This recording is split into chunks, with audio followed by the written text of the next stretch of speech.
All right.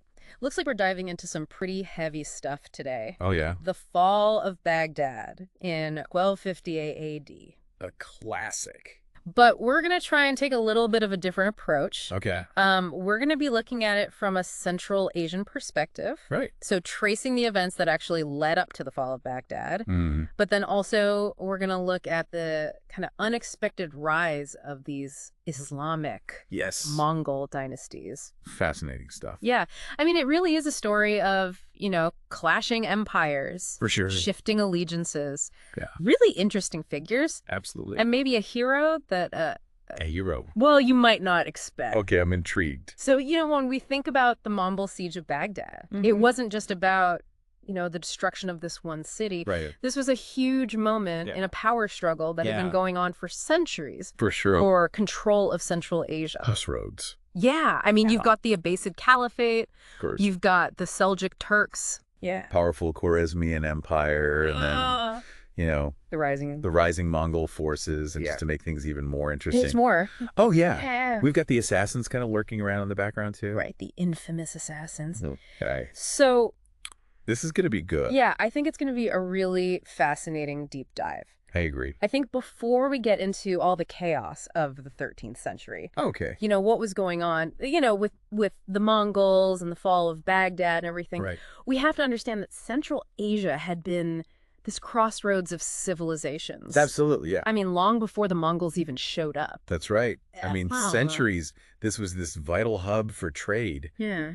cultural exchange. You had powerful empires coming through. I mean, you think about the Silk Road, right? Yeah, the Silk Road. I mean, all of that was happening It was happening. in Central Asia. Yeah. And you had these empires that, Huge the empires. Sasanian. The Guptas, Yeah. early Islamic caliphates, Yeah. all leaving their mark on Central Asia. Exactly. So by the time the Mongols actually arrived, Yeah. this was already a hotbed of political tension. It was a boiling pot, Yeah. ready to spill over. Ripe for conflict, really. Absolutely. So prime real estate, Oh, yeah. but definitely not peaceful. No, not at all.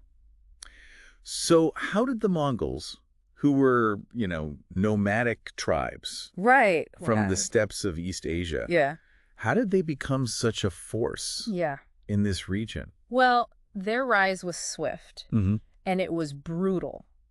But it wasn't just about brute force. Okay. They were smart, Okay. especially under Genghis Khan. Yeah. They developed, a real war machine What- owned by, years of fighting amongst No. themselves, amongst other tribes. Mm-hmm. So they had mastered horseback warfare. They'd mastered siege tactics. Yeah. And even psychological warfare. Yeah. They became a force that very few could withstand. But it wasn't just the military strength, right? Yeah, exactly. I mean, they were really good at making these alliances. Oh, they were masters of it. Yeah. They exploited rivalries between these different powers. Mm-hmm. And they even incorporated, the people they conquered Wow. into their own ranks. So they were more than just conquerors. They were Right. building an empire. Empire builders, yeah. But there had to be something Yeah.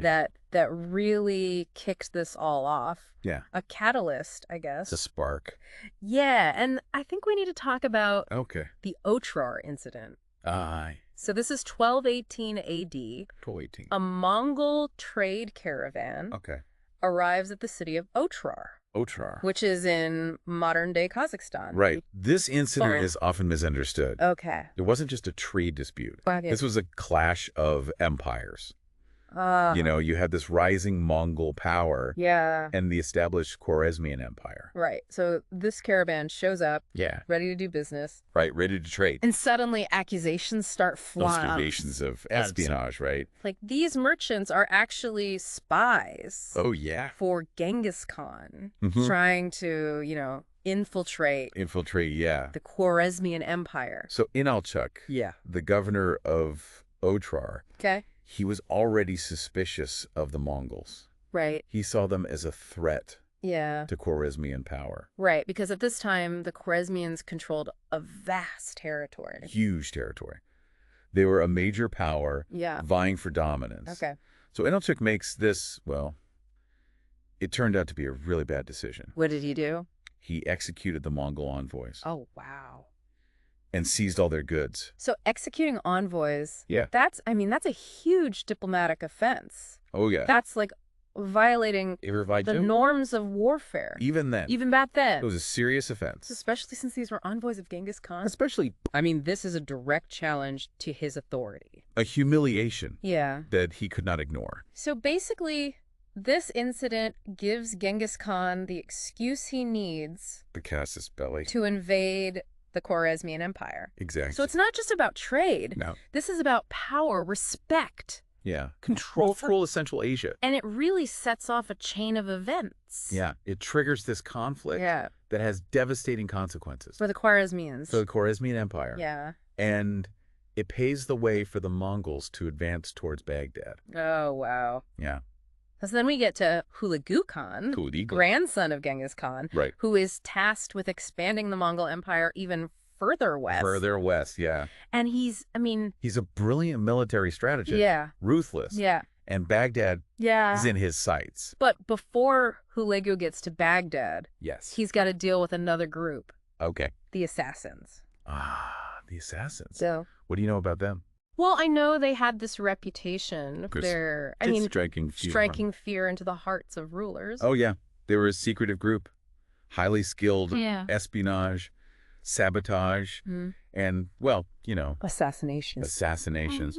And they operated from these remote mountain fortresses. Oh, wow. Across Persia, Syria. Like they were real. Yeah, they were a real threat. I mean, even the Mongols. Who had a reputation themselves. Were wary of them. They were afraid of them, yeah. They sound terrifying. What made them such formidable adversaries? Well, they were masters of guerrilla warfare. And they had this network of spies. Yeah. They could strike anywhere, anytime. And you'd never see it coming. So Hulagu knew that they were a problem. A big problem. Yeah. A huge obstacle to his plans. To his plans for westward expansion. Right. So he decides he's going to eliminate them. Had to deal with them. Before he goes to Baghdad. Yeah. And he was not subtle about it. No, not at all. So he launched this campaign to wipe them out. Yeah. He targeted their strongholds, including their legendary fortress at Alamut. Yeah. Basically dismantling their network. Wow. The Assassins, who had terrorized so many, they were no match. No match for the Mongols? For the Mongol war machine. So now Hulagu can turn his attention to Baghdad. Yeah, to his ultimate goal. Yeah. The heart of the Abbasid Caliphate. So you've got this incredible setup. You have the Mongols. Led by Hulagu. Yeah, at the height of their power. Yeah. And then you have the Abbasid Caliphate. Once mighty. Yeah, but in decline. In decline, yeah. Ruling from Baghdad. And this is where the story gets really interesting. Okay. Hulagu approaches Baghdad, sends a letter to the Caliph. Yeah, Al-Mustasim. Al-Mustasim, yeah. Demanding submission and support. And what happens next? Well, it's shrouded in controversy. Okay. Especially the role of the Caliph's vizier. Oh, right. Muayyid al-Din al-Alqami, right? He was a Shiite Muslim. Yes. Serving under a Sunni caliph. Right. So his actions during this time are still debated. Oh, yeah, big time. By historians. Some say he was a traitor. Okay. Who deliberately sabotaged the caliph's defenses to help Hulagu. Who was tolerant of Shiites? More tolerant, yeah. Others say he was just trying to negotiate. Yeah, make the best of a bad situation. Yeah. He thought resistance was futile against the Mongols. Against the Mongol army. Yeah. So we've got Hulagu at the gates of Baghdad. Here they are. The caliph's getting all this conflicting advice. From his own court, yeah. Talk about a tense situation. High stakes. Yeah, the fate of Baghdad just hanging in the balance. It really was. And the outcome? Well, not good. Not good at all. In 1258, yeah, Hulagu's forces besieged the city. Okay. There was some resistance. Yeah. But Baghdad fell. Fell to the Mongols. It was a short siege, but brutal. Yeah. Devastating. Really a turning point in Islamic history. It was. I mean, the city, renowned center of learning. Trade. All gone. Sacked. Plundered. Yeah. The caliph executed palace. Destroyed. Yeah. I mean, repositories of so much knowledge just wiped out. Lost forever. And the Abbasid Caliphate, which had ruled for centuries, gone. Essentially extinguished. Really a new era. Oh, a new era. Yeah. For the region. But there's a twist. Yeah. Amidst all this destruction. Yeah. And despair. Yeah.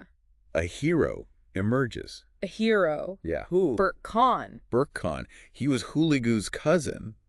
He was a fellow Mongol leader. A Mongol leader, yeah. How is he a hero in this story? Well, Burke Khan was also a Muslim. Oh, wow. Yeah, he ruled the Golden Horde. The Golden Horde, right? A Mongol Khanate, spanning parts of Russia and Central Asia. Huge territory. Yeah. And years before the fall of Baghdad, he had converted to Islam. Okay, so he's a Mongol leader. Yeah. Descendant of Genghis Khan. Yeah. But a Muslim.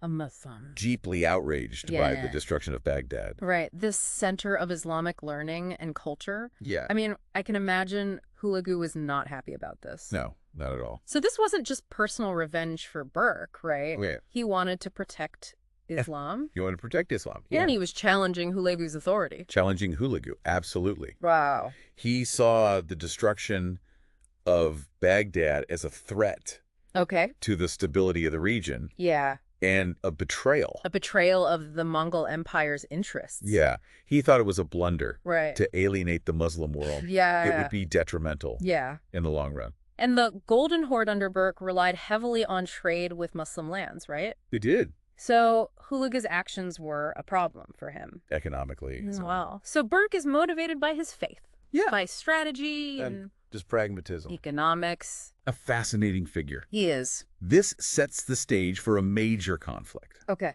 Two Mongol leaders. Both descendants of Genghis Khan. Right. But divided by their faith Yeah. and their vision for the future. Yeah. Like a family feud, but with huge implications. Exactly. Last time we were talking about Burke Khan. Oh, yeah. The Muslim ruler of the Golden Horde, furious with his cousin Hulagu. Right, Hulagu. Over the destruction of Baghdad. Big clash. Yeah, I mean, this really sets the stage for a conflict. Oh, absolutely. That's going to have massive implications. Huge. Not just for the Mongol Empire, but for the Islamic world as well. Yeah, I mean, this clash is really interesting because it reveals those tensions within the Mongol Empire. Right. It wasn't this monolithic entity with a single purpose. Yeah. You know, Burke Khan's defiance really challenges that idea of Mongols just being destroyers. Yeah. It shows that they were capable of evolving, of adapting, and even embracing different faiths. So it wasn't just a family squabble. No, no, no. I mean, the stakes were really high. Oh, yeah. Burke wasn't just out for revenge. Right.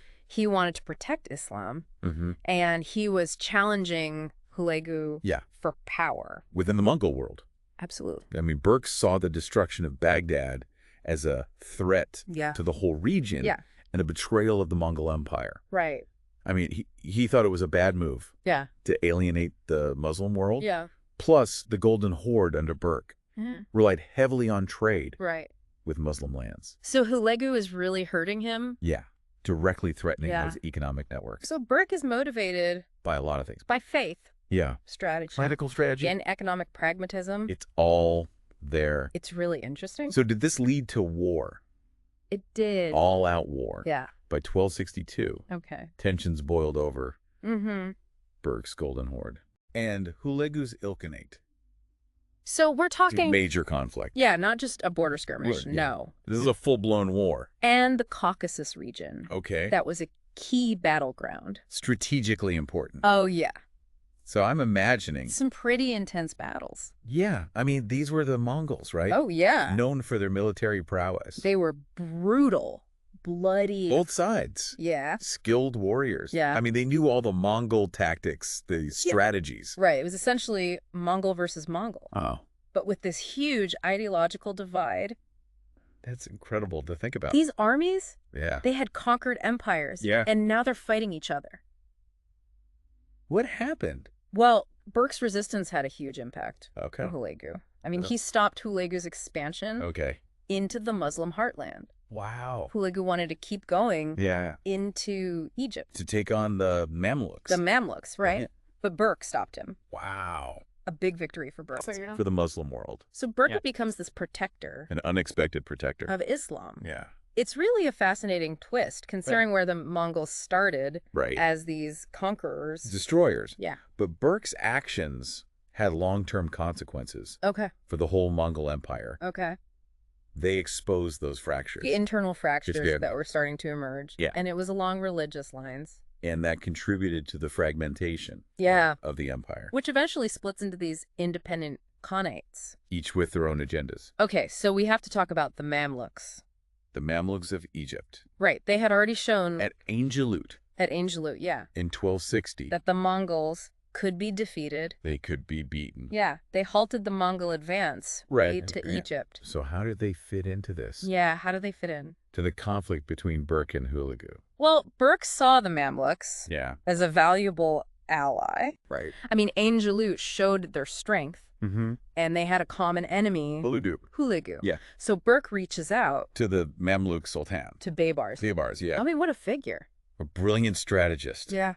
A cunning politician. And they forge an alliance. The strategic alliance. So you have this amazing situation. Yeah. A Muslim Mongol Khan. Berke. Allied with the Mamluks. Yeah. Both challenging Hulagu. Another Mongol Khan. It's wild. It really shows how complex this period was. Yeah, so much going on. So you have the fall of Baghdad, the rise of Berke Khan, the Mamluks pushing back at Angelut. A turning point. It feels like a real turning point. In Mongol history. Yeah. And for the Islamic world. But then it gets even more interesting. Okay, what happens? Well, things start to shift. Okay. The Mongols' relationship with the Islamic world. It starts to change. It does. It's not just about resisting conquest anymore. This is something different. Mongol rule. Yeah. In parts of the Islamic world. Yeah. Takes on a new character. We're talking about Islamic Mongol dynasties, right? We are. These dynasties didn't just convert. Yeah. They embraced Islamic culture. They did. They became patrons of art. Architecture, scholarship. Yeah, I mean, talk about a reversal. I know, it's crazy. From destroyers to patrons. It's amazing. It really is a testament to the power of cultural exchange and adaptation. So how did these dynasties come about? Yeah, how did they happen? I mean, did they just completely abandon their Mongol heritage? Yeah. No. Okay. It was a process. Yeah. A complex process of political expediency. Okay. Genuine religious belief, and cultural assimilation. So they're integrating with the local population, yeah, especially in places where Islam was already strong. Right. It made sense. So pragmatism played a role, but there was real belief there too. Yeah, especially for some leaders. Like Berke. Berke, for example. Yeah. He really championed Islam. And as these Mongol rulers embraced Islam, they started to patronize Islamic scholars. Artists. They built mosques. Madrasas. Libraries. Hospitals. Wow. A real flourishing of Islamic culture. Under their rule. Yeah, they even adopted Islamic titles. Coinage. Really solidifying. The Hugh identity. Yeah, it's a remarkable story of cultural exchange. And adaptation. They weren't just copying. No. They were contributing to the evolution of Islamic architecture. Scholarship, their own heritage. Yeah. With their new faith. Yeah, a unique synthesis of Mongol and Islamic traditions. A vibrant cultural landscape. So I want to know more about what they accomplished. Yeah. What were their lasting contributions? Their legacies. Yeah. And how did their rule really impact these regions? Well, that's a great question. Yeah. And it's something we're going to explore in the final part. Okay, in part 3. Of this deep dive. Yeah. We're going to look at the Ilkhanate. Okay. The Golden Horde. Yeah. And even the Timurids. The Timurids, okay. Who came a bit later. Okay. And we'll see how they changed things. Politically. Culturally. Religiously. Yeah. Religious. Wow. It's going to be good. We've been talking about this really interesting phenomenon. It is fascinating. Where Mongol rule in parts of the Islamic world transformed into something completely unexpected. It did. Not just conquest, not just destruction. Right. But this cultural shift. The real shift. Leading to the rise of Islamic Mongol dynasties. Amazing. And these dynasties weren't just copies. Yeah, they weren't just mimicking. No, they weren't. Existing Islamic states. Right. They brought their own perspective. Their own influence. Created this really interesting blend of Mongol and Islamic traditions. Yeah. So where do we even begin? With all this. Yeah, I mean, how do we explore these Islamic Mongol dynasties? And their impact. Yeah. Well, why don't we start with the Ilkhanate? The Ilkhanate, okay. This dynasty was founded by Hulagu Khan. In Persia. Right.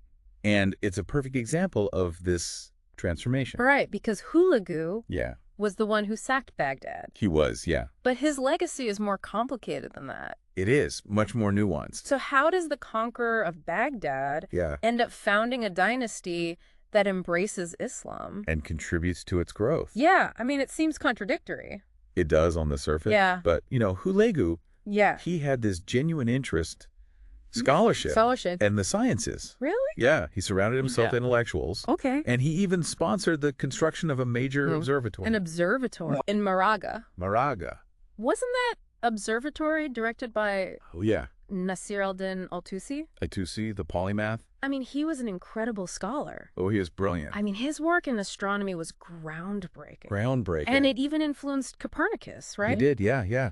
So al-Tusi's work under the Ilkhanate really shows their commitment. To knowledge. Yeah, to scholarship. They weren't just preserving what already existed. Right. They were pushing the boundaries of scientific understanding. So they destroy the House of Wisdom in Baghdad. Yeah. And then they build this new center of learning. In Moraga. Yeah. It's strange. It is a bit ironic. But fascinating. But fascinating, yeah. Did this continue? With Hulegu's successors. Yeah. Did they keep up this focus on scholarship? They did. Yeah. And it evolved. Okay. A key moment was the conversion of Ghazan Khan to Islam. Oh, Ghazan Khan. In the late 13th century. Right. And this wasn't just a personal thing. No. He made Islam the official religion. Of the Ilkhanate. Wow. Implemented Islamic law. Okay. And he really promoted a revival of Persian art and architecture. So they went from tolerance to actively promoting Islam. And its culture. Exactly. I mean, that's a huge shift. It was. It really was. And it led to a period of peace and prosperity. Wow. A real flourishing of culture. And art. People talk about it as a golden age. Golden age for the Ilkhanate. For the Ilkhanate, yeah. So, I mean, it's incredible. The dynasty that started. With the conquest of Baghdad. The conquest of Baghdad. Ends up embracing. The very faith and culture. That it seemed to threaten. At the beginning? Yeah. So what about the Golden Horde? The Golden Horde. They controlled a vast territory. Huge. Eastern Europe. Central Asia. Right. It was established by Batu Khan. Okay, Batu Khan. Another grandson of Genghis Khan. Of Genghis Khan, yeah. And they also embraced Islam. They did. But a little different, right? A bit different, yeah. Because of Burq Khan. The one who challenged Hulegu. Over Baghdad. Yeah. His conversion really had a ripple effect. It did. I mean, he set an example for his successors. Okay. They promoted Islamic scholarship, built mosques. Madrasas. Minted coins with Islamic inscriptions. Wow. So unlike the Ilkhanate, where it became the official religion later, the Golden Horde embraced Islam. Early on. Yeah, relatively early. And this really shaped their culture. Oh, it did. Their society. Yeah, they fostered trade. With other Islamic lands. Encouraged scholarship. Yeah. And they developed their own style. Of Islamic art and architecture. Oh, really? Yeah. Can you give me an example? Of their architecture? Yeah. Well, their Sarai. The Sarai. Their capital. Okay. Sadly, a lot of it was destroyed. Oh, by? Later conflicts. Okay. But we can still see the remnants. This blend of styles. Yeah. Mongol and Islamic. It was a cosmopolitan city. Yeah. A center of trade. Yeah. Learning, a real melting pot. It's amazing to think about. It is. These lost cities. These centers of exchange that flourished. Under these Islamic Mongol dynasties. Yeah. Challenges the Mongols. As just destroyers? Right. They were more than that. And we can't forget about the Timurids. The Timurids, they came a bit later. Late 14th century. Yeah, late 14th century. And they weren't directly descended. From Genghis Khan. But their founder, Timur, also known as Tamerlane, claimed that lineage. Oh, wow. And he was a Muslim. Timur was a Muslim. Yes. I mean, we're talking about... a conqueror. Yeah. Who built a massive empire. From Persia to India. Yeah. He had a reputation. For being ruthless. Yeah. But he also... Supported the arts. The sciences. Yeah. A complicated figure. Definitely. Brutal military campaigns. Yeah. But he saw himself as a restorer of the Mongol Empire. Wow.